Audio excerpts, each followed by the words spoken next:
नमस्कार, आप देख रहे हैं सी न्यूज भारत और मैं हूं आपके साथ आकांक्षा यादव। वक्त हो चुका है न्यूज बुलेटिन का और आज इस न्यूज बुलेटिन में हम जानेंगे कि कहां मानव अंग चोरी का खुला खेल, कहां अंधेरे का फायदा उठाकर 4 अपराधी भागने में रहे सफल और कहां भाजपा नेता राजेश सिंह सहित 3 घरों में रात्रि में टूटे ताले। ये सब जानेंगे विस्तार से, तो चलिए निकट डालते इस वक्त की बड़ी खबरों पर। सुल्तानपुर मीरपुर प्रतापपुर की निवासी बबीता पत्नी प्रदीप राजभर उम्र 32 वर्ष की यूट्रस का ऑपरेशन कराने के लिए जलालपुर स्थित अमन हॉस्पिटल एवं रिसर्च सेंटर माता के साथ गई।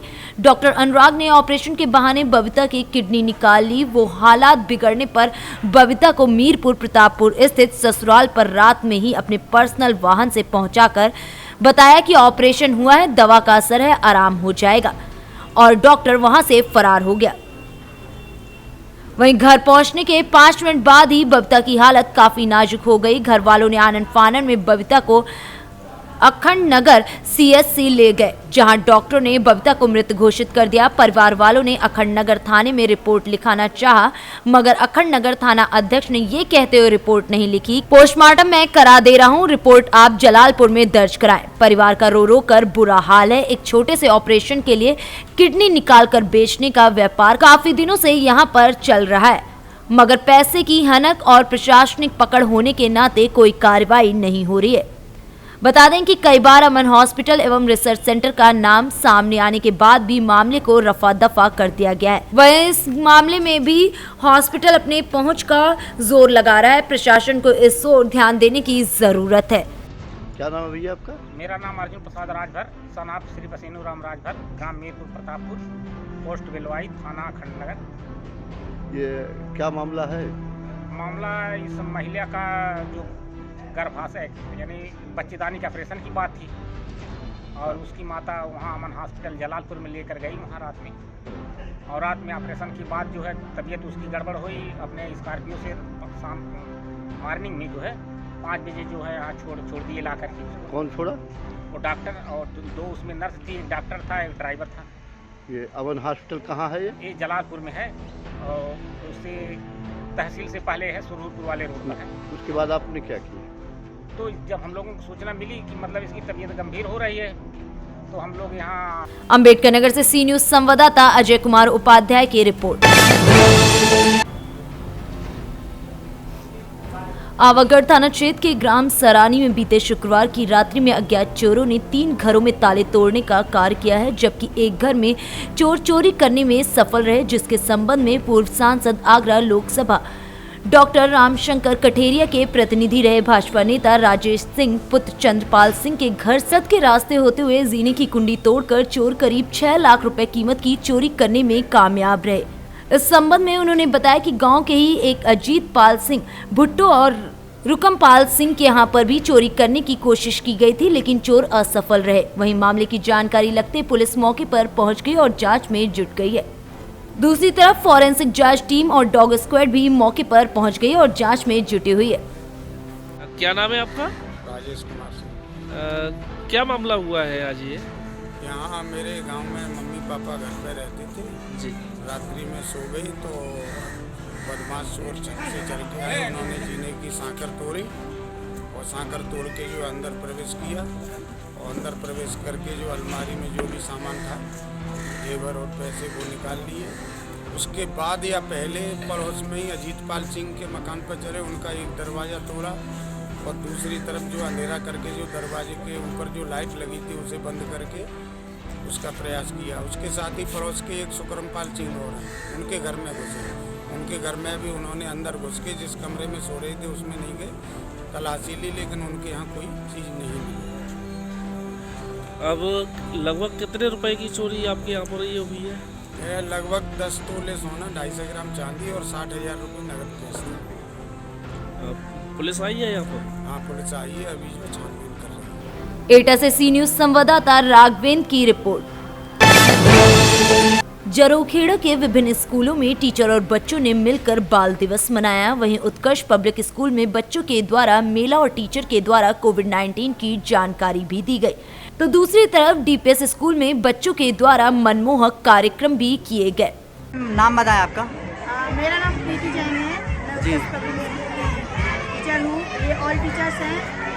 और आज क्योंकि 14 नवंबर तो बंद था चिल्ड्रंस डे, लेकिन सेलिब्रेशन करने के लिए बच्चों की खुशी के लिए आज हमारे स्कूल में प्रोग्राम रखा गया है। इसमें हम लोगों के द्वारा अच्छा ड्रामा प्रस्तुत किया गया है अकॉर्डिंग कोरोना के हिसाब से ये रखा गया था प्रोग्राम, और काफ़ी अच्छी शिक्षा भी मिली है। और इसमें बहुत ही हुनर दिखा है बच्चों ने भी काफ़ी कॉम्पिटिशन किए हैं। और अभी ये पूरा बाल मेला लगा हुआ है, तो बच्चे एंजॉय कर रहे हैं, खरीद रहे हैं। Happy children. सागर से कैमरामैन धर्मेंद्र के साथ चंद्रेश यादव की रिपोर्ट।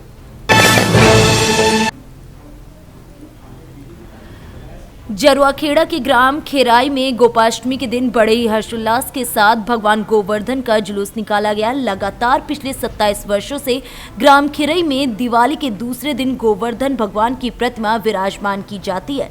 शास्त्रों और विधान के अनुसार 7 दिन सभी ग्रामवासी बड़े ही हर्षोल्लास से पूजा अर्चना करते हैं और खुशियां मनाते हैं। 7वें दिन गोपाष्टमी को हवन के बाद ग्राम प्रतिमा के साथ चल समारोह निकाला जाता है। बड़े ही हर्षोल्लास से लोग नाचते गाते भगवान को विदा करते हैं और मूर्ति को नदी में विसर्जन कर दी जाती है। नाम क्या है चाचा जी? उमाशंकर यादव। अच्छा, तो अपनी जो गोवर्धन गिरधारी जी की स्थापना है यहाँ खेराई गांव में कब से हो रही है? ये 27 साल है, 27 साल से लगातार चलो आ रहा है कार्यक्रम। अच्छा, तो इसमें मतलब किन किन लोगों का सहयोग रहता है? सारे गांव को सहयोग है जी, सभी समाज का और क्षेत्र का भी बहुत विशेष सहयोग रहा। बिल्कुल। अरे तो थोड़ा सा हल्के रूप में हो रहा, अभी बहुत बढ़ चढ़ के अपना कार्यक्रम करो, सारे क्षेत्र वाले ने सहयोग करो और सभी वर्ग के लोगों ने, जो नहीं है कि कोई हिंदू मुस्लिम या कोई जैन, हाँ सभी वर्ग के लोग इसमें वो लेते हैं। चलो ठीक है, जय श्री कृष्ण। तो ये कब तक यहाँ पे विराजमान रहेंगे? ये अपन शास्त्रों के हिसाब से अपन दीपावली की परमा जी मौनी परमा होते हाँ। वो पे स्थापना करे थे गोवर्धन पूजा कार्यक्रम, और जो 7 दिन भगवान ने धारण करे जी गोवर्धन को, वो इस विधान से अपन चल रहा है। 7वें दिन अपन हवन करके जी अष्टमी को गोपाष्टमी को जी उत्साह के साथ झांकी को विसर्जन करते हैं। अपन वही विधान पे चल रहे हैं। ठीक है सर, जय श्री कृष्ण, राधे राधे। जय श्री राधे। सागर से कैमरामैन धर्मेंद्र यादव के साथ चंद्रेश यादव की रिपोर्ट। कांग्रेस के वरिष्ठ नेता सलमान खुर्शीद के द्वारा सनराइज ओवर अयोध्या नाम से पुस्तक लिखी गई है, जिसमें 113 नंबर पर हिंदुओं को आतंकवादी बताया गया है, जिस पर अयोध्या धाम के साधु संतों की नाराजगी खत्म होने का नाम नहीं ले रही है। अखिल भारतीय पंचतेरह भाई त्यागी वासुदेव घाट के महंत अयोध्या दास शास्त्री ने सलमान खुर्शीद के बयान पर कहा कि आप इस तरह की गलत और गंदी राजनीति ना करें। आप इस राष्ट्र में रहते हैं और राष्ट्र की रोटी खाते हैं, तो राष्ट्र से गद्दारी ना करें। आप सभी को जोड़ने का कार्य करें, राष्ट्र को सही दिशा देने का कार्य करें। हिंदू मुसलमान को बांटने का काम ना करें, लोगों को भड़काने का काम ना करें। अयोध्या के महंत महामंडलेश्वर सीताराम दास ने भी कहा कि इस तरीके के बयानबाजी करने का ये गलत तरीका है। इतना ही नहीं, ये हिंदू जनमानस की आस्था को और उनको ठेस पहुंचाने का कार्य हो रहा है। नाम है आतंकवाद, जो होगा वही अपने कहेगा। आतंकवाद हिंदुओं की कोई बात ही नहीं चला, न अयोध्या गया का कोई भी हिंदू कैसे आतंकवाद जहाँ है वो अपने सो आतंकवाद अपने महसूस कर रहे हैं, दूसरे का आतंकवाद घोषित कर रहे हैं। वो हमने धर्म का अलग है, उनसे क्या लेना। जैसे विपक्षी नेता हैं, जैसे हमारा बीजेपी सरकार चल रहा, अनेकों प्रकार क्वेश्चन उठाते हैं के जो दृष्टिकोण है हमारे राष्ट्र में भगवान श्री राम और हमारे जो साहित्यकार और संत महापुरुष सिया राम में सब जग जानी, सारे संसार को सिया राम मैंने सबको एक समान देखना चाहते हैं। लेकिन कुछ विधर्मी हैं जो हमारे संस्कृति को, हमारे राष्ट्र को विखंडित करके वोट बैंक के चलते अपने निजी स्वार्थ के लिए हमारे हिंदू मुसलमान सभी को बांट कर अपनी राजनीति की रोटी सेकने का प्रयास करते हैं। बाकी देखिए, अयोध्या में हमको 40 साल हो गया, इतनी झगड़ा लड़ाई कहीं भी हुई, लेकिन अयोध्या के अंदर किसी भी संप्रदाय के लोग यदि रहते हैं आपस में कभी किसी की लड़ाई कोई नहीं हुई है, न कभी कतुतु में। सभी आश्रमों में देखो हिंदू मुसलमान सब जाते हैं, आश्रम में भंडारा पाते हैं, काम करते हैं, गैस बनाते हैं, चूल्हा बनाते हैं, एसी बनाते हैं, गाड़ी बनाते हैं, ड्राइवर हैं। इसलिए अयोध्या में कहीं भी असमानता नहीं है। सब महात्मा भी बड़े दृष्टि से सबको सब दृष्टि से देखते हैं, लेकिन कुछ हमारे कुधर्मी लोग हैं जो हमारे राष्ट्र को तोड़ने के लिए, अपने वोट बैंक को बढ़ाने के लिए हिंदू मुस्लिम का राजनीति करके और गलत संदेश राष्ट्र को देना चाहते हैं, जिसका मैं कड़ा विरोध करता हूं। ऐसे लोग। अयोध्या से सी न्यूज संवाददाता अपूर्व पाठक की रिपोर्ट।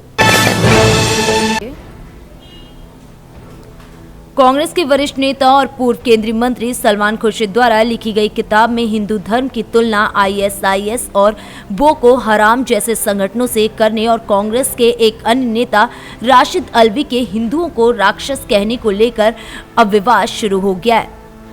वहीं ये विवाद थमने का नाम नहीं ले रहा। इसी कड़ी में भाजपा के फायर ब्रांड नेता विनय कटियार शहर के ग्रामीण क्षेत्र में एक खेल प्रतियोगिता में बतौर मुख्य अतिथि शामिल होने पहुंचे। यहां उन्होंने कार्यक्रम के दौरान मीडिया से मुखातिब होते हुए कहा कि सलमान खुर्शीद पागल हो गए हैं। वहीं राशिद अल्वी को संस्कार विहीन बताया। विनय कटियार ने कहा कि सत्ता न मिलने से कांग्रेसियों का दिमाग खराब हो गया, वो पागल हो गए। कुछ उनके साथी भी हैं जो पागल हो गए। आप भी सुनिए कि उन्होंने आगे क्या कुछ कहा। पागल हो गए, क्योंकि सत्ता मिल नहीं रही, दूर दूर तक नजर आ नहीं रही। ये सब कांग्रेसी जितने हैं पागल हो गए और उससे ज्यादा और उनके साथी जो कराते हैं, ये सब मिलाकर के ग्रोह है, ये सब पगला गए। इनको किसी न किसी अस्पताल में जाने की जरूरत है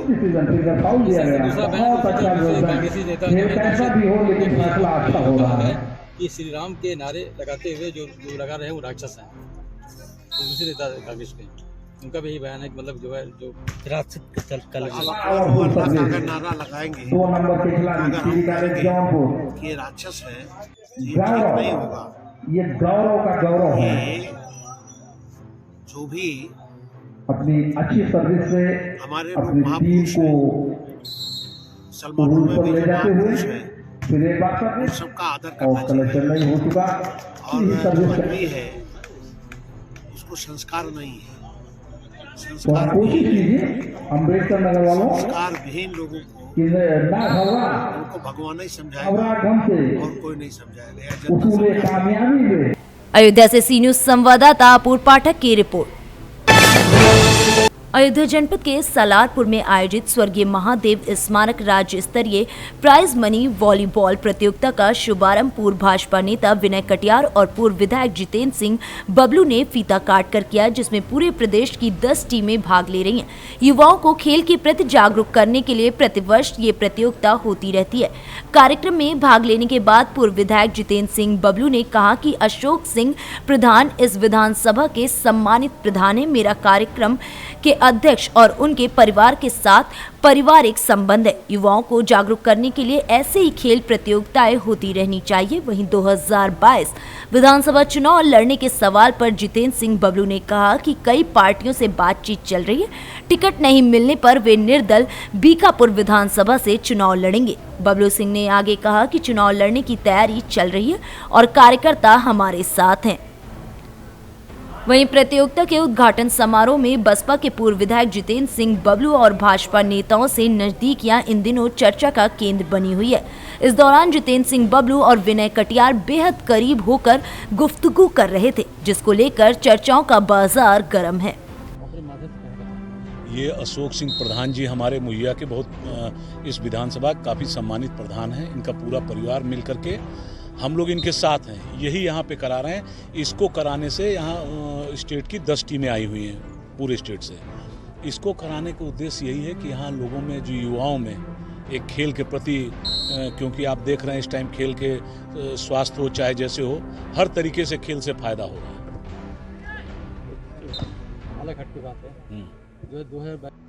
100% चुनाव लड़ूंगा और लड़ने की तैयारी भी हमारी पूरी चल रही है। मेरे कार्यकर्ता सारे मेरे साथ हैं, आप देख रहे हो।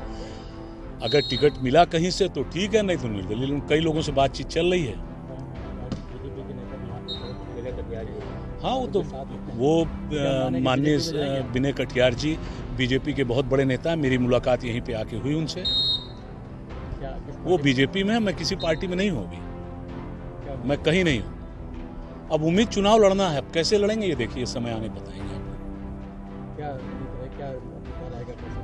मुद्दा मेरा, आप ये जानते हो इस जिले में आप आज की सरकार चल रही है, किस तरीके से चल रही है, किस तरीके से कार्यकर्ताओं की उपेक्षा हो रही है, यहाँ पे लोगों से पूछ लीजिए आप, वो बता देंगे। जब बबलू सिंह विधायक थे, आप ही लोग सारे लोग थे, याद कीजिए, किसी एक कार्यकर्ता के सम्मान में कभी कोई कमी आने पाती थी? अगर आ रही हो तो इसको बताइए, इसमें कभी आई हो।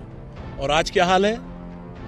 अयोध्या से सी न्यूज संवाददाता अपूर्व पाठक की रिपोर्ट। एसडीएम एन राम ने कहा कि पुलिस और लेखपाल संयुक्त रूप से मिलकर पहले ईमानदारी से जांच कर बेईमान ऐसे लोगों को चिन्हित करें जो दबंगई के बल पर दूसरों की जमीनों पर कब्जा करते हैं और स्वयं जमींदार बन जाते हैं। आज यहां प्रथम बार थाना समाधान दिवस में आए नए एसडीएम जमीनों पर कब्जों की भारी तादाद में आई शिकायतों से इस कदर परेशान दिखे कि उन्होंने 10 मिनट का टाइम निकालकर लेखपाल और पुलिस दोनों से कहा कि लेखपाल गरीब कमजोर लोगों की जगहों पर कब्जा करने वालों की लिस्ट बनाएं, फिर ईमानदारी से निष्पक्ष जांच कर उनके कारनामों की रिपोर्ट मुझे दें ताकि उन पर पुलिस से भूमाफिया एक्ट के तहत कार्रवाई कराई जा सके। तभी ऐसे केसों में स्वयं कमी आना शुरू हो जाएगी। इस मौके पर एसडीएम ने पुलिस को भी नसीहत दी कि अक्सर पुलिस जब लड़ाई झगड़े होते हैं तब अधिकतर पिटने वाले और पीटने वाले दोनों का 151 में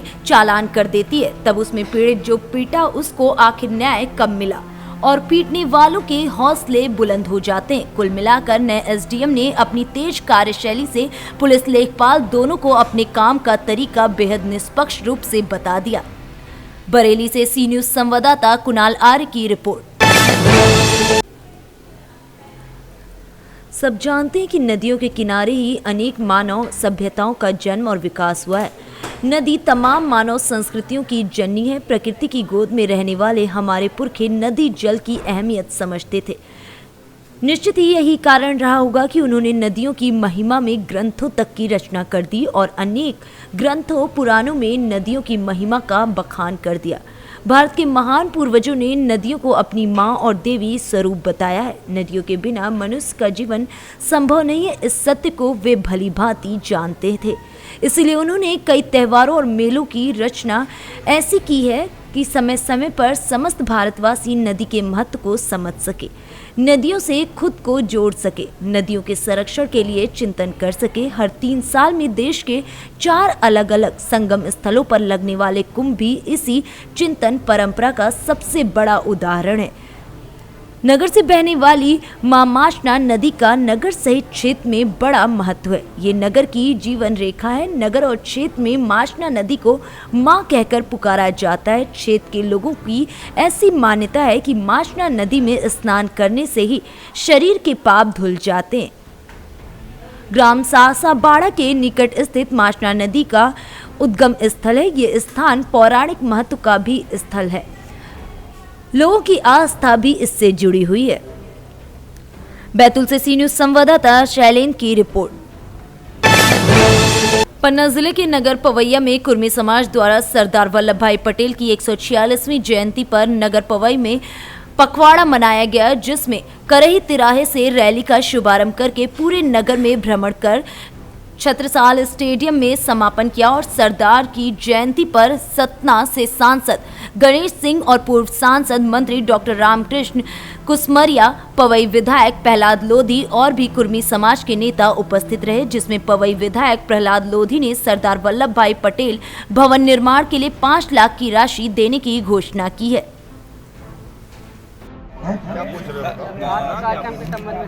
सर, सरदार जी की 146वीं जयंती मनाई जा रही है, इस विषय में संबंध में आप समाज से क्या संदेश देना चाहते हैं? अभी तो देखिए, मैंने आपके सामने सारे विषय रखे हैं जी। मैं तो सबसे पहले इस कार्यक्रम के आयोजकों को बहुत बहुत धन्यवाद दूंगा कि पवई की इस पवित्र धरती में लोगों ने एक अच्छा आयोजन किया। और जो हमारे पन्ना से कैमरामैन योगेश चनपुरिया के साथ योगेश त्रिपाठी की रिपोर्ट। फिलहाल के लिए बुलेटिन में बस इतना ही। देश और दुनिया की तमाम बड़ी खबरों के लिए बने रहे सी न्यूज भारत के साथ। हर खबर आपके साथ, आपके हाथ।